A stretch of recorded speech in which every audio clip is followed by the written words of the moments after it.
Sobre a liberação dos reféns ontem, o Diogo Forjás, é interessante que depois que foi assinado o acordo, o líder do Hamas lá fez um discurso para o público interno, né?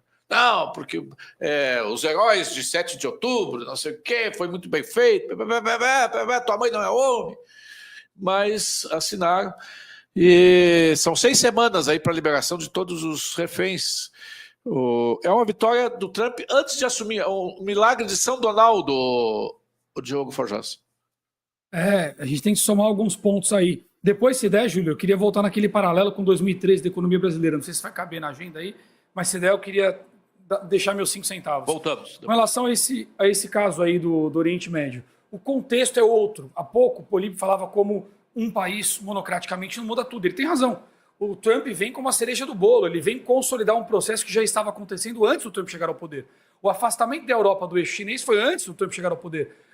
O isolamento do eixo do terror no Oriente Médio também.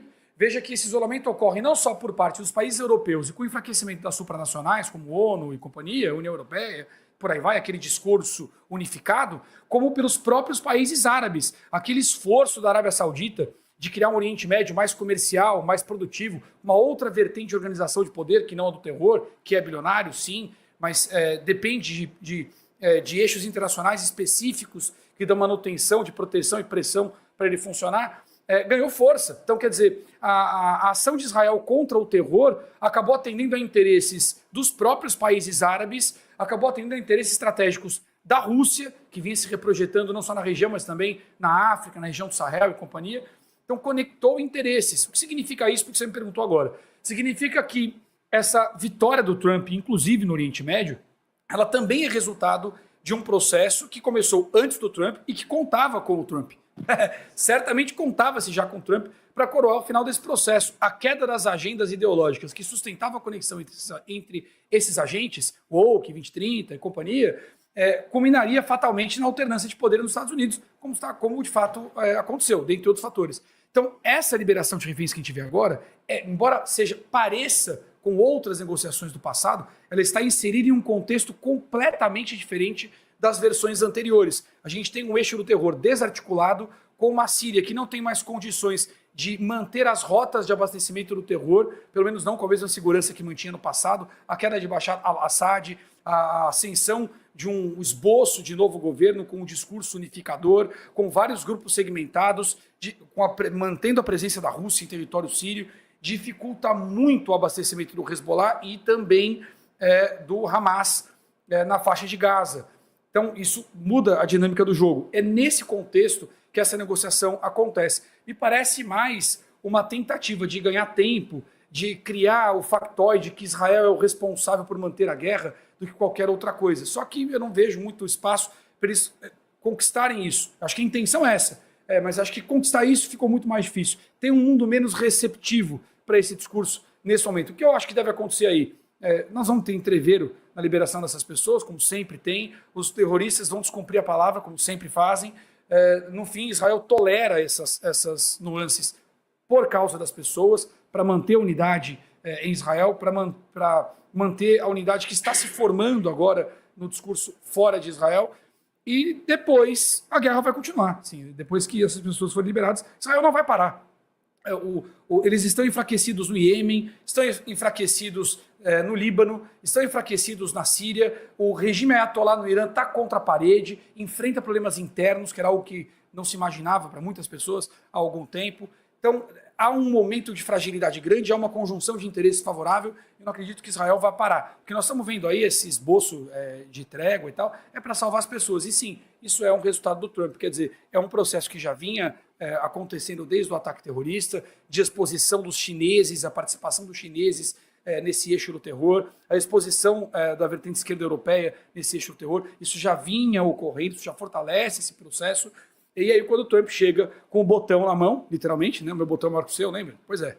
Aí a coisa muda de figura. Tem um vídeo, inclusive, para fechar, que circula nas redes, de um ex-funcionário da outra gestão Trump, dizendo como ele negociou com os terroristas. Que ele chegou, aceitou o cara e falou assim, ó, seguinte, se encostar em um cidadão meu, tá vendo essa casa aqui, ó? Bonita, né? Sua família que mora aqui? Entendi. Então, acabou o conflito, né? Então tá. Mais ou menos nessa linha. E, assim, desse jeito. e tivemos 2 anos sem que nenhum cidadão americano fosse atingido pelo terror, desde essa reunião. É um vídeo que circula de um ex-funcionário do governo americano. Então esse é o tom de negociação do Trump. Agora, se negociar dessa forma, sem um ambiente favorável, já tinha efeito, imagine com um ambiente favorável, inclusive dos velhos aliados desse eixo, que agora reorganizam os seus interesses. Então eu acho que é muito positivo, tem sim um papel fundamental do Trump, embora a gente venha a ter pequenos conflitos, tende a um resultado mais positivo, graças a Deus. Bota os vídeos aí, tem 2 vídeos das reféns, de 2 das reféns sendo recepcionadas pelos pais depois de 471 dias. Eu vi críticas aí de alguém criticando essa proporção de 60 por 3, 20 por 1, né? Cara, pergunta para os pais dessas reféns, se eles estão satisfeitos com a proporção. Cara, primeiro resolve um problema, traz de volta para casa os reféns, depois é outra história, né? Aí isso aí é a caça dos terroristas onde eles estiverem. Bota ali os vídeos. Eu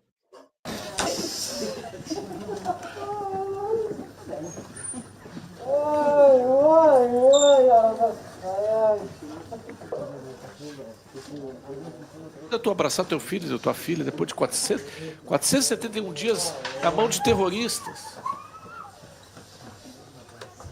Bota o outro. Tem uma menina que perdeu 2 dedos, né? Essa aí tá caminhando.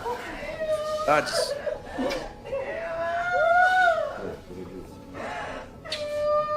E aí, aí tem um. Eu não sei como é que vocês classificariam o Breno Altman. Eu acho que o Breno Altman, se ele tiver passaporte israelense, ele tem que ser banido, tem que ter um persona não grata em Israel e não pode negociar com qualquer empresa israelense. Porque olha o que escreveu o Breno Altman. O presidente Lula deveria... Jornalista, né? É o dono do 247 e do Diário... Do Ópera Mundi, aquele... Ópera Mundi, Diário Sendo Mundo. Judeu. O presidente Lula deveria usar e chamar um estrangeiro para comandar a SECOM, o responsável pela propaganda do Hamas. Há muito tempo não se via uma organização que, além de valentia e heroísmo, é capaz de turbinar o mundo com suas imagens de combate e afeto. Olha, como é que tu classifica um ser desse aí, ó? O cocô do Farinha vale mais do que o Breno Altman. Ele é judeu, né? Ele é judeu. Olha o que ele está falando, um judeu. Não é judeu. Comunista não tem nacionalidade. Esqueça. Mas olha, comunista não tem senso de nação, não tem senso de humanidade. A ideologia comunista tende ao comunismo, né? E acabou. Enfim. Esses caras não têm identidade humana nenhuma. Isso aí é difícil até... Me perdoe, eu estou atropelando, desculpe. Mas é o seguinte, mas não é ele não está sozinho. O Lula chamou o Trump de nazista. O Lula pelo menos não é judeu, né? Mas esse é judeu pela... Puxa vida, é uma coisa inacreditável, né? Chamou de heroísmo o Hamas. De exemplo a ser seguido. E aí é o seguinte, o Lula chamou... E o Lula está dizendo que já estamos em 2026, foi tu colocaste no teu blog, e que ele fará tudo para que os nazistas não voltem. Os neofascistas e nazistas não voltem. Ele que apoia o Hamas. O PT e a esquerda brasileira que apoia o Hamas. Ele que condenou o fato de Israel se defender, retalhar, buscar de volta os seus reféns. Cara, e aí o que eu mais fico indignado, o Forjás, Paulo Moura e Políbio Braga, é que tem judeu que vota na esquerda. A maioria tem. Tem de monte. A maioria talvez vote. Estados Unidos, inclusive. Eu não conheço nenhum. Eu conheço. Porto Alegre eu não conheço. Tem várias razões para isso, né? Várias famílias judias foram acolhidas pelos soviéticos com o final da Segunda Guerra. Isso criou uma conexão muito grande. Quase 30% de Israel fala russo. As pessoas não sabem disso. Então há uma conexão cultural grande aí. Mas há um antissemitismo forte na Europa do Leste também, na Rússia inclusive. E isso causa uma certa distorção de percepção, Paulo Moura. Você tem razão. É uma percepção distorcida, mas ela existe. Ainda mais com as agendas de esquerda que a gente tem no Brasil, por exemplo, né, em que tudo é absolutamente distorcido, as pessoas não entendem absolutamente nada sobre nada e opinam sobre tudo. É o caso aí da faixa de Gaza, né? O pessoal fala que a terra era dos palestinos. Quem veio primeiro, o palestino ou o judeu? O ovo ou a galinha?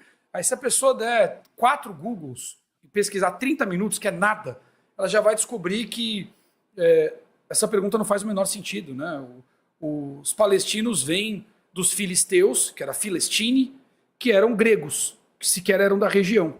E o nome Palestina foi atribuído à região como uma forma do Império Romano, do imperador romano à época, agredir os israelenses. Quando ele tirou os israelenses da região, como uma forma de agredir, ele deu o nome do que eram então os seus maiores rivais, que haviam sido vencidos pelos israelitas, que eram os filisteus, que na verdade já se sabe geneticamente, inclusive recuperando de covas, etc., que eles eram gregos. Então só aí já poderia entrar ainda na vertente política do final do século XIX, começo do século XX, como se deu essa agenda do Estado palestino como uma estrutura antissemita para que não se formasse o Estado de Israel. Eu posso traduzir aqui em detalhes, inclusive como surgiu até o Yasser Arafat, como cria a estrutura dele, por aí vai, em que bases e assim sucessivamente. Mas as pessoas não pesquisam, esse aqui é o problema. Aí falam bobagem, né? Aí fica essa bobageira. Então, o que a gente tem ali no Hamas é um grupo terrorista que tem na sua essência, missão número 1, extirpar os israelenses da face da terra. Essa é a missão número 1 do rio ao mar.